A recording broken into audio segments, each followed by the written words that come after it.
नमः सिद्धेभ्यः। ओम नमः सिद्धेभ्यः। नमः श्री वर्धमानाय निर्धूत कलिलात्मने सालोकानां त्रिलोकानां यद विद्यादर्पणायते। अहिंसा परमो धर्म की, महावीर भगवान की।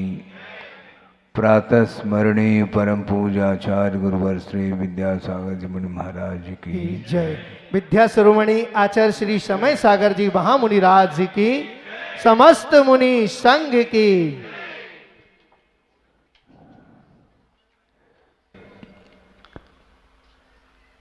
तिथि के दिन वृषभनाथ भगवान को निर्वाण का लाभ हुआ था और इसी दिन तारीख के हिसाब से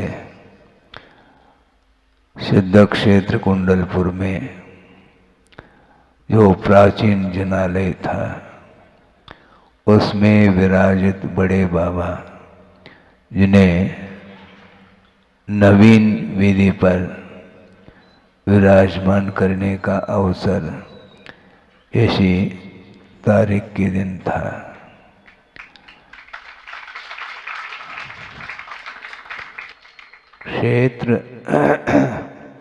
क्षेत्र और काल को लेकर के भी भावों में उज्ज्वलता आती है। स्मरण करने से वह दृश्य साक्षात परिलक्षित हो जाता है। वृषभनाथ भगवान ने ऐसी कौन सी साधना की होगी युग के आदि में, जब भोग भूमि का अवसान होने को था। उस समय उनका इस धरती पर आना हुआ। कहाँ से वो आए थे? सर्वार सिद्धि से उनका जन्म हुआ था और साधना के बल पर उन्होंने निर्वाण का लाभ उठाया। सर्वार सिद्धि पहुंचने वाला जो जीव होता है उस ओर भी ध्यान देने की आवश्यकता है। प्रत्येक व्यक्ति सर्वार सिद्धि में अहमिंद्र पद को प्राप्त करने का सौभाग्य प्रत्येक जीव को नहीं मिल सकता। वो एक भवावतारी होते हैं। एक भव के पश्चात उन्हें निर्वाण का लाभ होना है। रत्नत्रय की आराधना करने से इतना विकास होता है और रत्नत्रय की आराधना के साथ साथ उन्होंने उस पूर्व जीवन में तीर्थंकर के सानिध्य में तीर्थंकर प्रकृति का बंध भी उन्होंने किया और उस साथ से पुण्य के फलस्वरूप उन्हें अहमिंद्र पद मिला। अहमिंद्र का अर्थ ये होता है अहमपि इंद्र, मैं भी इंद्र हूँ। स्वर्गीय जो देव होते हैं वे इंद्र के अंडर में रहते हैं, किंतु अहमिंद्र किसी के अंडर में नहीं रहता। तो इस प्रकार का पद उन्हें साथ से पुण्य के अर्जन के फलस्वरूप मिला और 33 सागर तक उनका जीवन, दीर्घकालीन जीवन उनका वहाँ व्यतीत हुआ और सागरोपम आयु तक उस साथ से पुण्य का उपभोग उन्होंने किया है। इसके बावजूद भी उनका पुण्य क्षीण नहीं हुआ। क्यों नहीं होता क्षीण? इसलिए क्योंकि पुण्य भी दो तरह के हुआ करते हैं। एक पापानुबंधी पुण्य हुआ करता है और एक पुण्यानुबंधी पुण्य हुआ करता है। पापानुबंधी पुण्य उसको बोलते हैं कि तप आदि करने के उपरांत भी उसके अंदर ये भाव हमेशा पलता रहता है कि इस साधना का फल मुझे क्या है, हाँ, वैभव मिले, संपदा मिले। भोग संपदा के लक्ष्य को लेकर के उसने पुण्य का अर्जन किया, मैं नारायण बनूं आदि आदि। इसको निदान बोलते हैं।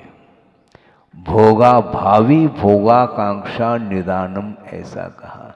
भविष्य में इस प्रकार की भोग सामग्री मुझे प्राप्त हो, इस लक्ष्य को लेकर के जो साधना करता है उसके माध्यम से जो पुण्य अर्जित होता है वह पापानुबंधी पुण्य माना जाता है।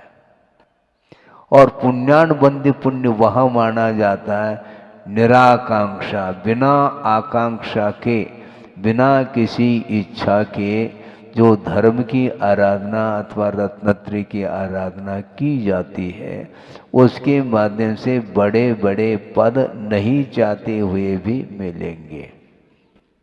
तो वृषभनाथ भगवान का जीव पूर्व भव में तीर्थंकर के पाद मूल में तीर्थंकर प्रकृति का बंद किया, विश्व कल्याण की भावना को लेकर के षोडश कारण भावना के माध्यम से और रत्नत्रय की आराधना के फलस्वरूप उन्हें सर्वार्थ सिद्धि मिली। और वहाँ पर 33 सागर तक काल व्यतीत होने के उपरांत इस धरती पर अवतरित हुए और वृषभ नाथ नहीं बने, जल्दी ये ध्यान रखो। गर्भ में आने के पूर्व में ही लगभग 6 महीने पूर्व बताते हैं, 6 महीने पूर्व ही इंद्र की आज्ञा से कुबेर के द्वारा रत्न वृष्टि होती है। किसके आंगन में? गोलगंज में नहीं, हाँ, नावी राय के आंगन में वह रत्न वृष्टि। अभी वो प्रभु गर्भ में आए नहीं और 6 महीने पूर्व से ही 3.5 करोड़ एक रत्न भी आपको देखने को नहीं मिलेगा बाजार में। और इस प्रकार रत्नों की वृष्टि कितने महीने तक? हाँ, 15 महीने तक। हाँ, 2 महीने गर्भ के, हाँ 9 और 6 15, हाँ बिल्कुल ठीक। इतना 7 से पुण्य उस जीव का अभी गर्भ में आना हुआ नहीं, उसके पहले ही उनके माता पिता, भगवान के जो माता पिता, उनके आंगन में रत्न की वृष्टि हो रही है। उनका भी 7 से पुण्य होगा, इसमें कोई शक नहीं।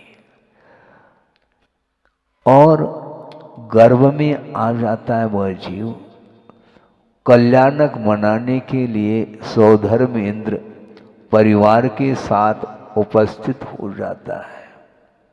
गर्भ कल्याणक मनाना है। उसके बाद जन्म होता है तो जन्म कल्याणक मनाने के लिए भी वो आता है। प्रत्येक कल्याणक में सौधर्म इंद्र का जो आसन कंपायमान हो जाता है, उसके माध्यम से सौधर्म इंद्र को ये ज्ञात हो जाता है अवधि ज्ञान के माध्यम से कि प्रभु गर्भ में आ चुके हैं, प्रभु का जन्म हो चुका है आदि। तो उस समय कल्याणक, ये जन्म कल्याणक क्यों? उनका वह जन्म अंतिम है। हाँ, वो अंतिम जन्म है। उसके बाद जन्म मरण की जो परंपरा समाप्त हो जाएगी और विश्व को प्रकाश देने की क्षमता उनके अंदर विद्यमान है। और जन्म होने के उपरांत किसका जन्म होता है? बालक का, भगवान का नहीं। हाँ, बालक का जन्म होता है। वो वृषभ कुमार है, वृषभ कुमार है। उसके बाद वृषभ सागर बनेंगे, उसके बाद वृषभनाथ बनेंगे। पहला कुमार ही बाल्य अवस्था, बाल्य अवस्था व्यतीत हो जाती है, युवा अवस्था आती है। और उनकी उम्र कितनी थी? 83 लाख पूर्व की उम्र थी उनकी। सुनो, हाँ हाँ हाँ, 84 लाख पूर्व की उनकी उम्र थी। बहुत है। उसमें से 83 लाख पूर्व तक वो संसार में रहे। उसके बाद वैराग्य उन्हें हुआ। क्षायिक सम्यक्त्व उनके पास है, क्षायिक सम्यक्त्व है, अवधि ज्ञान है, ये सब कुछ होते हुए भी, और 3 लोक की संपदा उनके चरणों में है। इसके बाद 83 लाख पूर्व तक वो रहे।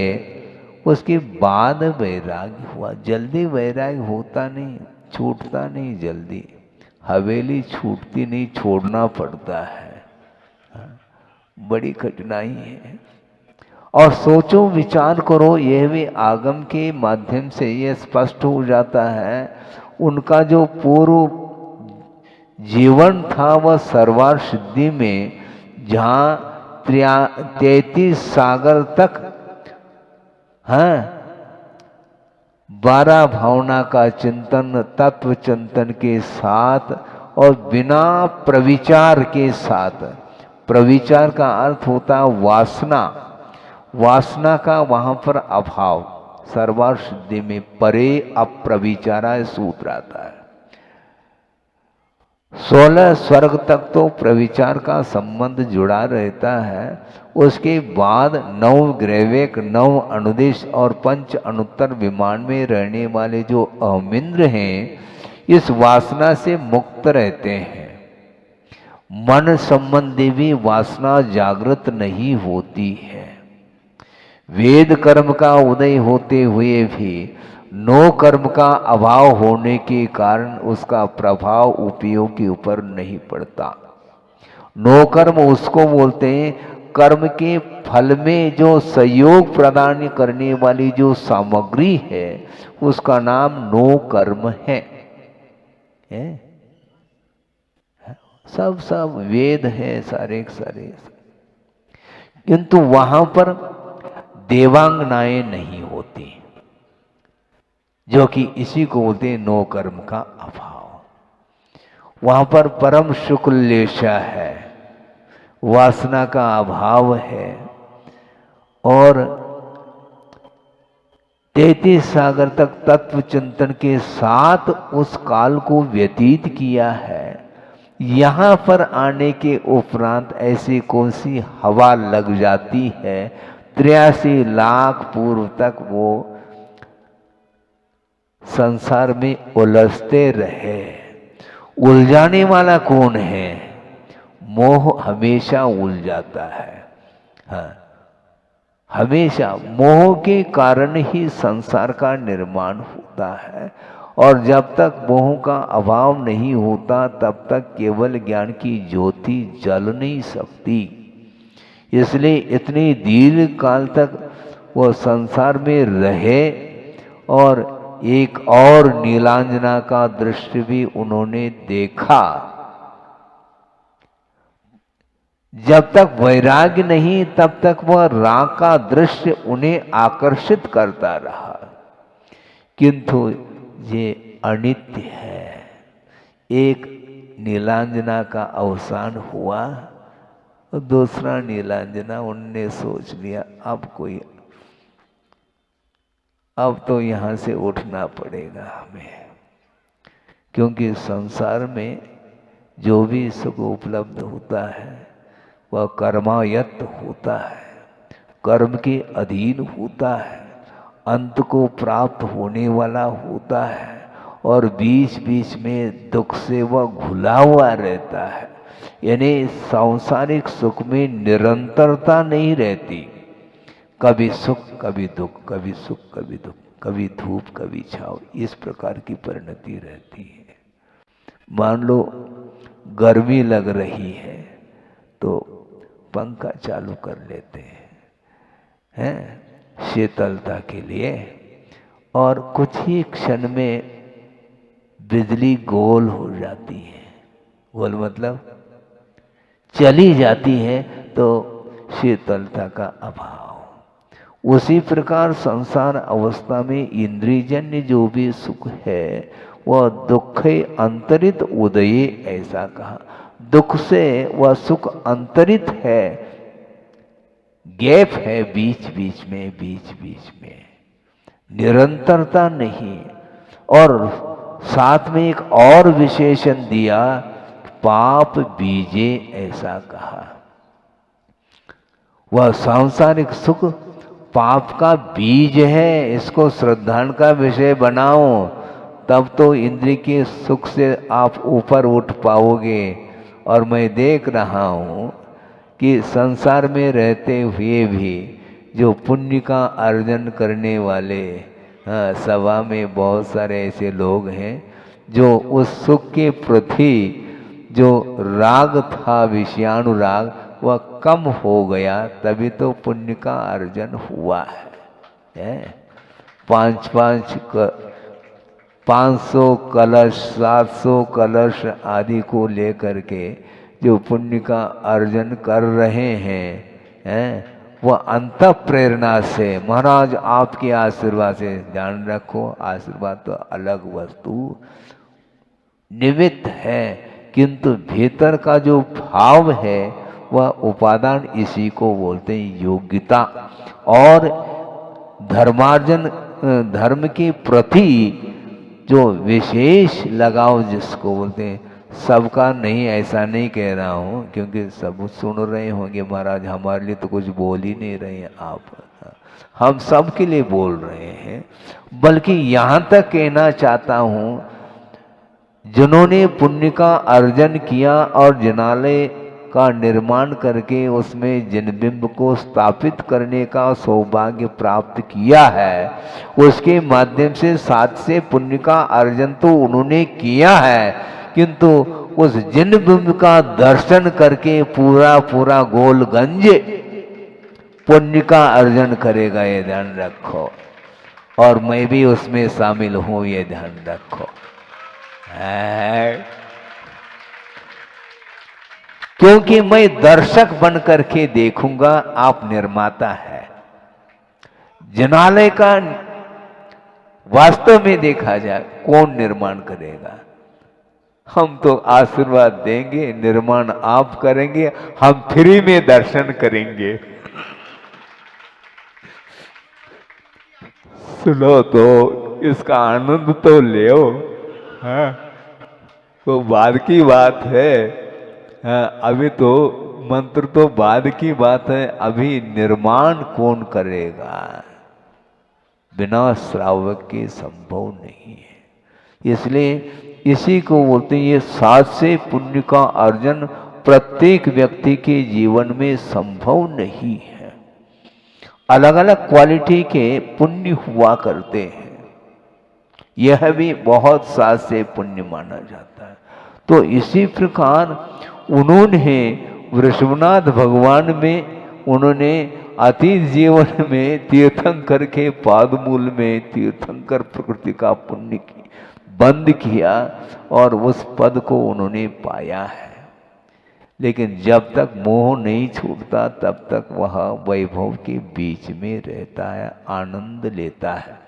बल्कि गुरुदेव ने ये कहा था कि तीर्थंकर जो होते हैं वो बिल्कुल राग का भी आनंद बिल्कुल प्योर लेते हैं। 83 लाख पूर्व तक उन्होंने 12 भावना का चिंतन नहीं किया।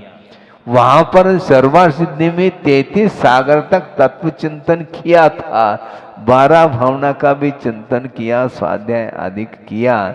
इसके बाद यहाँ पर आकर के बिल्कुल प्योर, ड्रामा नहीं करते कभी भी हैं।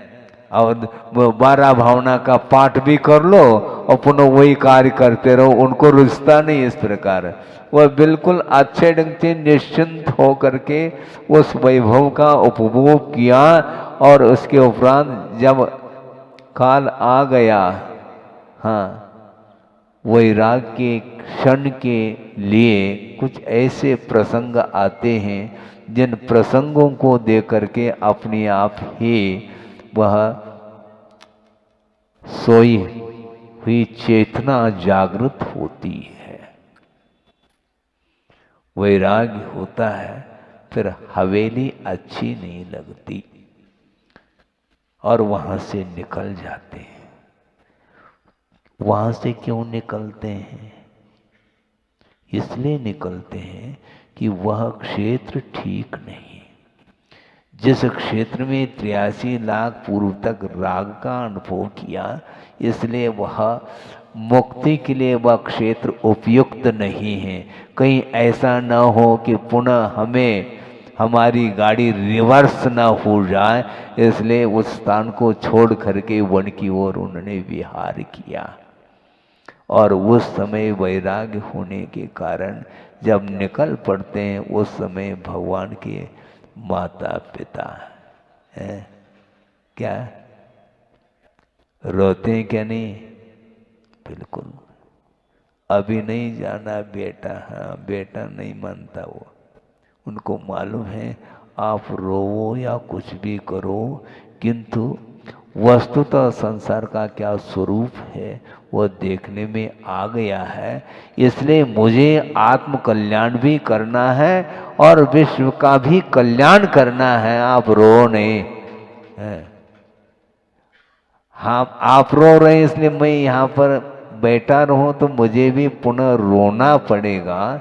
इसलिए वस्तुतः वस्तु का स्वरूप जब ज्ञात हो जाता है तो फिर संसार रुचता नहीं और वो निकल गए और निकल करके स्वयं दीक्षित होते हैं। वो किसी से दीक्षा वो लेते नहीं, वो स्वयंभू हुआ करते हैं।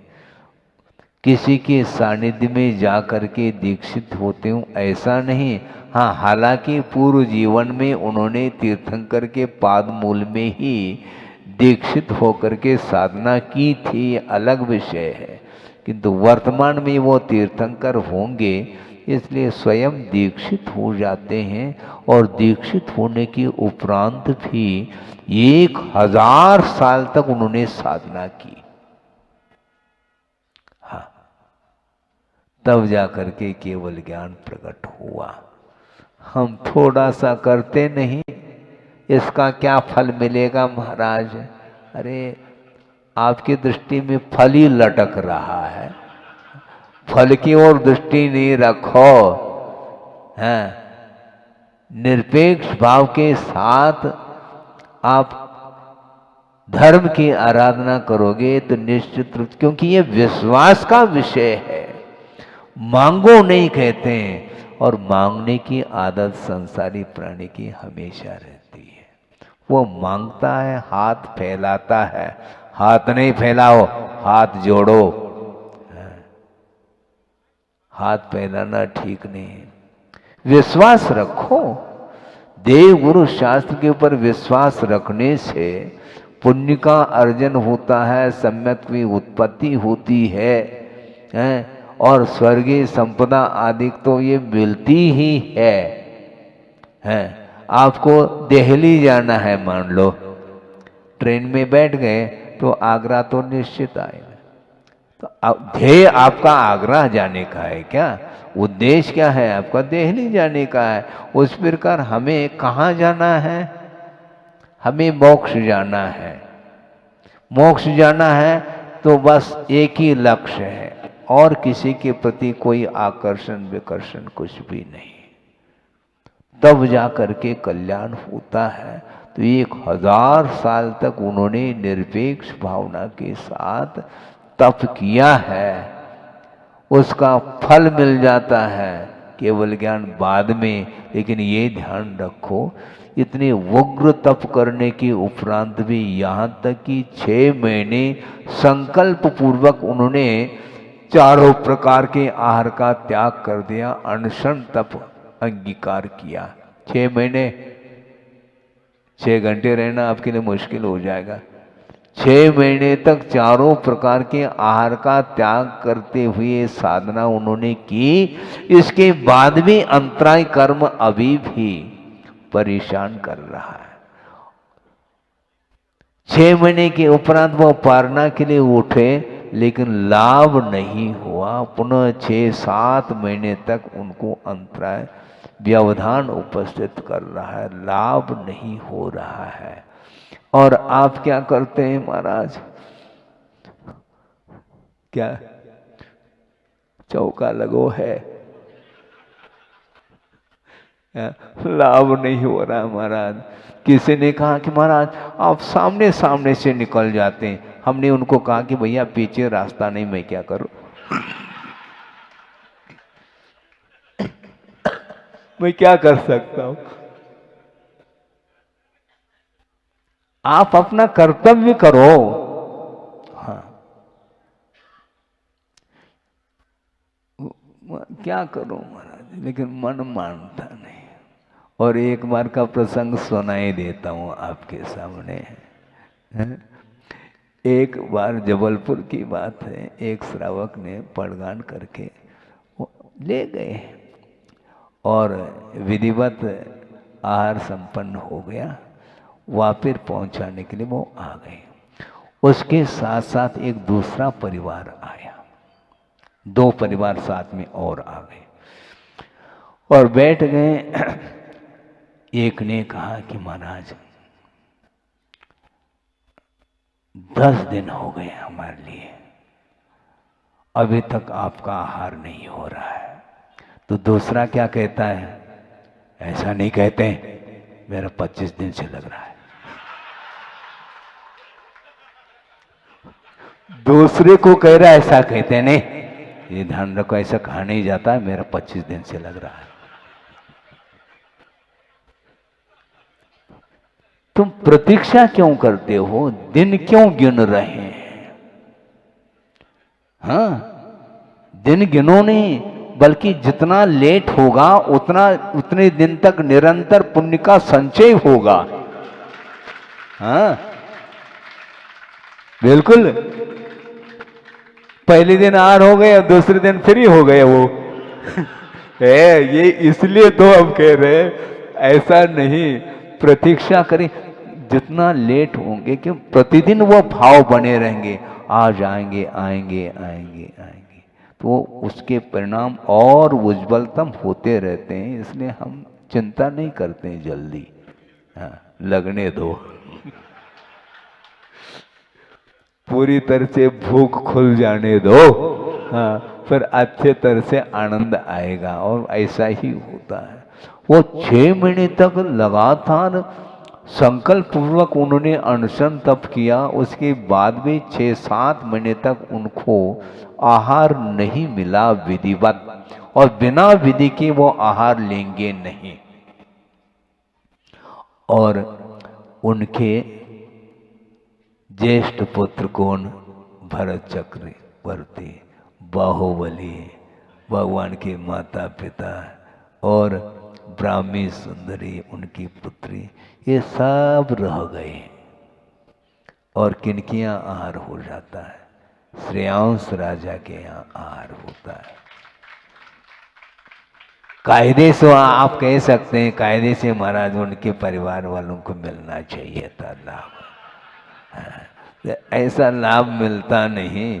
हाँ, अंतराय कर्म का या दानांतराय कर्म का यदि क्षोभ्रम हो तो जिसका क्षोभ्रम है उसी को मिलेगा। और श्रेयांश राजा ने पड़गान कर लिया। उनको स्वप्न आया था, बताते, लेकिन समझो, विचार करो, जब उनको स्वप्न आना ही था तो पहले क्यों नहीं आया? नहीं आ सकता। ये तीव्र कर्म का उदय माना जाता है, क्योंकि बांधा है तो वह निश्चित रूप से वह अपना फल देगा। इसके उपरांत भी किसी भी प्रकार से उन्होंने मौन तोड़ करके उपदेश नहीं दिया। आहार की विधि बताते, क्योंकि भगवान जब दीक्षित होते हैं, दीक्षित होते ही उन्हें विपुलमति मन पर ज्ञान प्राप्त हो जाता है। यहाँ तक कि केवल ज्ञान को छोड़ करके लगभग सारी रिद्धियों से वह संपन्न होते हैं, द्वादशा की पाठी हो जाते हैं। तो इसके उपरांत भी वो उपदेश नहीं देते, आहार की विधि नहीं, उनका अखंड मौन रहता है। जब मिलना हो तो मिलेगा, हमें कोई भी विकल्प नहीं, याचना नहीं करते हैं कि मुझे मिल जाए नहीं।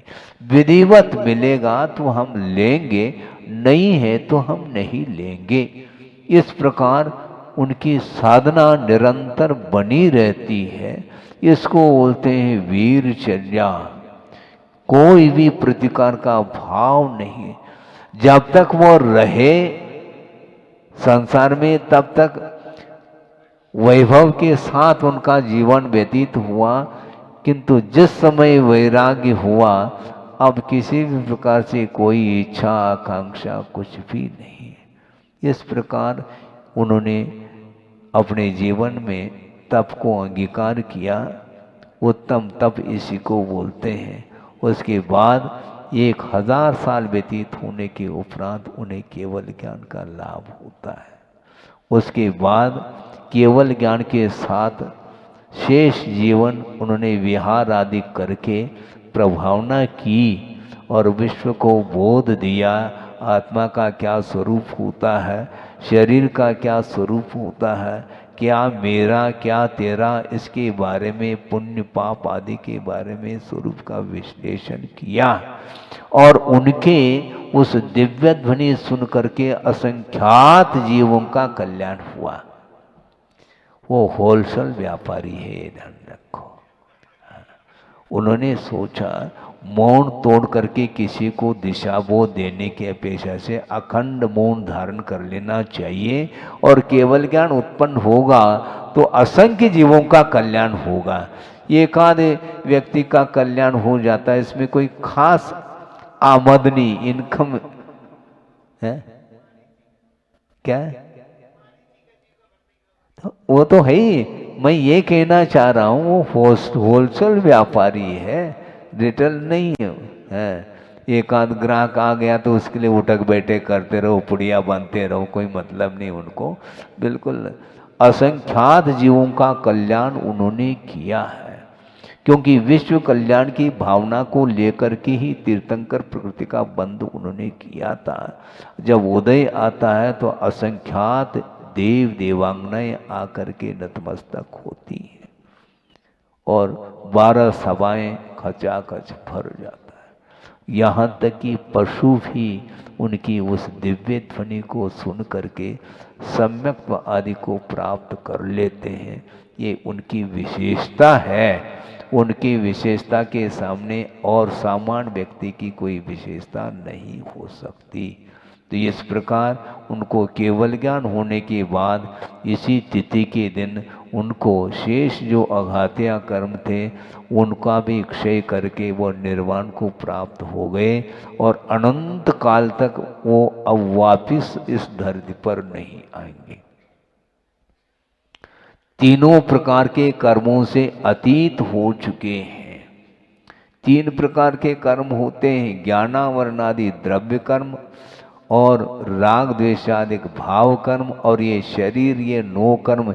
इस प्रकार तीनों प्रकार के कर्मों से अतिक्रांत हो चुके हैं वे शुद्ध परमेष्टि, जिसको गुरुदेव ने घृत की उपमा दी है? घी, अरहंत अवस्था, ये आत्मा की स्वाभाविक अवस्था नहीं, क्योंकि अरहंत अवस्था प्राप्त होकर के उसका भी अभाव होता है, तब सिद्ध अवस्था प्राप्त होती है। तो ये नवनीत जो है ये अरहंत अवस्था का प्रतीक है। सुना आपने? नवनीत को अरहंत अवस्था के लिए उपमा दी है, क्योंकि वो घृत नहीं है। नवनीत के माध्यम से आरती आपने कभी उतारी क्या? संभव नहीं है। वो घृत चाहिए, और घी जो है ये अंतिम परिणति, इसके बाद और कोई अवस्था नहीं, ये शुद्ध अवस्था का ये प्रतीक है। इसी प्रकार शुद्ध परमेष्ठी तीनों प्रकार के शरीर से ऊपर उठ चुके हैं, वो अमूर्त शुद्ध परमात्मा तत्व स्वभाव का अनुभव कर रहा है। अनंत सुख का अनुभव प्रति पल प्रति समय उन्हें उत्पन्न हो रहा है। इसको बोलते हैं स्वाधीन सुख। पराधीन सुख में कोई सुख नहीं, बल्कि वह सुखाभास माना जाता है। इंद्रिय जन्य जो भी सुख उत्पन्न होता है वह सुख नहीं, किंतु सुख जैसा महसूस होता है। जल नहीं पावे प्राण गमावे, भटक भटक मरता, वस्तु पराई माने अपनी भेद नहीं करता। ये है, ये भेद विज्ञान हो जाना चाहिए। मृग मरीचिका है। मरीचिका क्या है? वो पानी जैसा महसूस होता है। इतनी भीषण का जब गर्मी पड़ती है उस समय जहां कहीं भी आप दृष्टिपात करेंगे वहां पर ऐसा लगता है कि यहाँ पर पानी की लहर जैसे, इसको बोलते हैं मरीचिका। उसको ले करके मृग छलांग मारता है कि यहाँ पर पानी है, पानी है, किंतु वह प्राण गमा देता है। उसी प्रकार इंद्रिय सुख में वस्तुतः सुख नहीं, किंतु वह संसार के लिए कारण है, पाप का बीज है। इस प्रकार समझ करके जो श्रद्धान का विषय बना लेता है और धीरे धीरे अपने क्षमता के अनुरूप श्रद्धान के साथ अपने जीवन में उसको स्थान देता है, अमल करता चला जाता है। श्रद्धान करना अलग वस्तु, और श्रद्धान के साथ अपने जीवन को उसमें ढालने का नाम ही चारित्र है। इस प्रकार रत्नत्रय के माध्यम से निर्वाण का लाभ होता है, मात्र सम्यक दर्शन के माध्यम से नहीं। हाँ, यद्यपि वह सम्यक दर्शन मोक्ष मार्ग की प्रथम सीढ़ी है, उसके बिना ज्ञान और चारित्र का कोई महत्व नहीं है, किंतु श्रद्धान होने के उपरांत उसके अनुरूप यदि वह आचरण में लाता है तो निश्चित रूप से कर्मों का क्षय करके शुद्ध तत्व को प्राप्त कर सकता है। सबको उसी प्रकार, जिस प्रकार वृषभनाथ भगवान ने शुद्ध परमात्मा तत्व को इस स्थिति के दिन प्राप्त किया था, उसी प्रकार प्रत्येक जीव के लिए भी शुद्ध अवस्था प्राप्त हो, इस पवित्र भावना के साथ अहिंसा परमो धर्म की जय। बोधि समाधि परिणाम शुद्धि स्वात्मोपलब्धि शिव शोक सिद्धि चिंतामणिम चिंतित वस्तुदाने त्वा वंद मानस्य ममास्तुते। परम पूजा आचार्य गुरुवर श्री विद्यासागर जी मुनि महाराज की जय। आचार्य भगवान के चरण कमल लेकर परिवार सहित आ रहे हैं सभी लोग।